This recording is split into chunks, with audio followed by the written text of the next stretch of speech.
Assalamualaikum warahmatullahi wabarakatuh. Halo, salam jumpa UBkers. Kami dari kelompok 3 akan mempresentasikan tentang fotosintesis. Kami sendiri terdiri dari saya, Amanda Lesdia Putri, Jihan, Westi, Salsabila, Rizka Syalu, Siti Al-Humairo, Siti Nurul, Syamas, dan Cindy Claudia. Di sini kami akan menjelaskan yang pertama pengertian fotosintesis, yang kedua proses fotosintesis, yang ketiga perlakuan fotosintesis, yang keempat faktor fotosintesis, dan yang kelima dampak dari fotosintesis. Berikut akan dijelaskan oleh teman saya. Check it out! Kali ini aku bakalan menjelaskan apa sih fotosintesis. Fotosintesis secara bahasa yaitu berasal dari bahasa Yunani, yang artinya foto adalah cahaya, sintesis adalah penggabungan. Nah, secara sederhana, fotosintesis adalah proses reaksi penggabungan berbagai zat untuk menghasilkan makanan oleh tumbuhan dengan melibatkan cahaya matahari. Baik, selanjutnya pengertian fotosintesis menurut para ahli. Di sini ada dua orang para ahli yang saya ambil, yaitu pendapat Robert Meyer dan menurut Dwi Joseph Putro. Pertama, Robert Meyer mengemukakan bahwa fotosintesis merupakan proses biokimia yang sangat penting karena selama proses tersebut, energi radiasi dikonversi menjadi energi kimia yang sangat bermanfaat bagi proses kehidupan. Yang kedua, menurut Dwi Joseph Putro, berpendapat bahwa fotosintesis merupakan suatu sifat fisiologi yang hanya dimiliki khusus oleh tumbuhan, yaitu suatu kemampuan menggunakan zat karbon dari udara untuk diubah menjadi bahan organik, serta diasimilasikan di dalam tubuh tanaman, di mana peristiwa ini hanya berlangsung jika ada cukup cahaya. Lalu, bagaimana sih proses fotosintesis ini terjadi? Sebelumnya, ada 4 hal yang diperlukan dalam proses fotosintesis. Yang pertama yaitu ada cahaya matahari, ada H2O atau air, ada karbon dioksida, dan juga ada klorofil. Air yang ada di dalam tanah akan diangkut oleh akar ke seluruh bagian tumbuhan termasuk daun.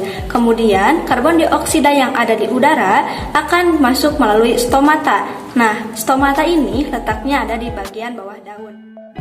Kemudian dalam proses fotosintesis, klorofil akan menangkap cahaya matahari untuk kemudian menggunakannya untuk mengubah karbon dioksida dan air menjadi gula dan oksigen. Seperti yang sudah rekan saya jelaskan sebelumnya, proses fotosintesis terjadi ketika klorofil di daun menangkap cahaya matahari dan menggunakannya untuk mengubah air dan juga karbon dioksida menjadi gula dan juga oksigen. Nah, untuk selanjutnya, gula yang dihasilkan dapat digunakan langsung oleh tumbuhan atau disimpan dalam bagian lain seperti buah yang sering kita konsumsi. Selain gula, fotosintesis juga menghasilkan oksigen yang akan keluar melalui stomata ke udara dan kita gunakan untuk bernapas. Gas karbon dioksida dan air adalah bahan baku untuk menghasilkan glukosa dan juga oksigen. Nah, selanjutnya glukosa akan disusun menjadi zat pati atau amilum melalui reaksi polimerisasi. Kemudian zat pati tersebut akan disimpan di dalam akar tumbuhan. Nah, tadi kan sebelumnya sudah dijelaskan oleh rekan saya mengenai 4 hal yang harus diperhatikan pada saat proses fotosintesis. Selanjutnya di sini saya akan menjelaskan nih bagaimana dan apa saja proses fotosintesis yang ada di dalam tumbuhan.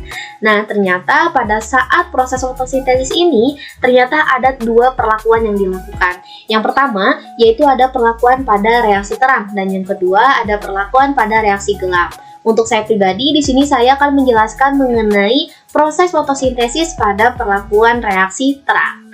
Apa sih reaksi terang itu? Nah, jika dibaca dari namanya, yaitu reaksi terang, pasti reaksi ini melibatkan peran suatu cahaya. Nah, jadi reaksi terang adalah reaksi yang menggunakan cahaya matahari secara langsung untuk sumber energinya. Nah, reaksi terang berlangsung di dalam membran tilakoid atau di dalam kloroplas, atau kita bisa sebut di dalam granum. Berlangsungnya reaksi terang juga membutuhkan komponen lain seperti pigmen fotosintesis dan air. Nah, untuk mekanisme prosesnya secara singkat ini, pada perlakuan reaksi terang akan terjadi sebuah pemecahan air dengan bantuan cahaya. Pada klorofil akan menyerap energi cahaya matahari. Kemudian terjadi pemecahan air atau hidrolisis air H2O yang menghasilkan oksigen atau O2 dan ion hidrogen. Nah, untuk ion hidrogen tersebut akan mengikat yang namanya karbon dioksida dan menghasilkan glukosa. Namun, oksigen yang terbentuk itu hasilnya akan dilepaskan ke atmosfer. Yang selanjutnya yaitu reaksi gelap. Pada perlakuan reaksi gelap, tumbuhan tidak membutuhkan cahaya matahari. Namun, meskipun tidak membutuhkan cahaya matahari, reaksi gelap tetap membutuhkan yang namanya energi. Dan energi tersebut didapatkan dari reaksi terang. Yang terjadi pada perlakuan reaksi gelap yaitu CO6 diserap dan akan bergabung dengan hidrogen, kemudian akan berubah menjadi C6H12O6 yaitu gula, di mana pada proses tersebut yaitu mengolah karbon dioksida menjadi glukosa, lalu glukosa tersebut akan digunakan untuk protein dan karbohidrat yang bakal didistribusikan ke seluruh bagian tumbuhan. Dan perlakuan reaksi gelap ini terjadi pada di luarnya granum. Nah, ada 3 faktor utama yang dapat mempengaruhi proses fotosintesis. Yang pertama adalah cahaya. Reaksi terang diawali dengan masuknya sinar matahari ke dalam kloroplas dan memberikan energi tinggi pada elektron yang berada di dalamnya. Elektron tersebut kemudian masuk ke dalam fotosistem 2, menghasilkan oksigen dan H+, dan elektron meningkat lalu diteruskan ke rantai transport elektron. Dari rantai transport elektron kemudian masuk ke fotosistem 1 dan mendorong ion H+ membentuk gradien. Elektron yang masuk ke dalam fotosistem 1 mereduksi NADP+ menjadi energi dalam bentuk NADPH. Ion H+ terus mengalir menambah gradien dan mendorong pembentukan energi dalam bentuk ATP. Setelah reaksi terang selesai, ATP dan NADPH hasil reaksi terang kemudian akan dijadikan sumber energi pada reaksi gelap fotosintesis. Baik, selanjutnya saya akan menjelaskan faktor kedua, yaitu air. Air diserap oleh akar, dibawa ke daun, dan diterima oleh silam dan batang. Gimana sih kalau kadar air atau airnya tidak memenuhi? Nah, daun akan menutup stomata sehingga akan menghasilkan karbon dioksida dan tidak terjadinya penyerapan oleh kloroplas. Baik, saya akan menjelaskan faktor yang ketiga, yaitu oksigen dan karbon dioksida. Nah, oksigen merupakan hasil dari fotosintesis, sedangkan karbon dioksida adalah zat yang dibutuhkan untuk fotosintesis. Nah, apabila jumlah oksigen banyak, maka intensitas fotosintesisnya akan menurun. Kenapa? Karena dapat meracuni dan menyebabkan stomatanya akan tertutup.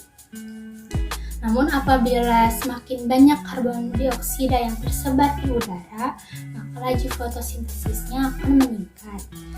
Proses fotosintesis dapat berdampak baik bagi makhluk hidup, terutama pada manusia.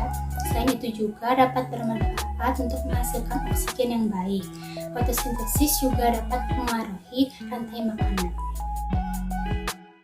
Nah, itulah beberapa penjelasan mengenai proses fotosintesis dari kelompok kami. Mohon maaf sebelumnya jika ada perkataan ataupun perlakuan kami yang kurang berkenan di hati. Semoga materi mengenai proses fotosintesis yang disampaikan oleh kelompok kami dapat bermanfaat untuk teman-teman semuanya yang menonton video ini dan khususnya untuk kami semuanya yang menyampaikan materinya. Sekali lagi kami terima kasih atas perhatiannya. Kami dari kelompok 3 pamit undur diri. Terima kasih. Wassalamualaikum warahmatullahi wabarakatuh.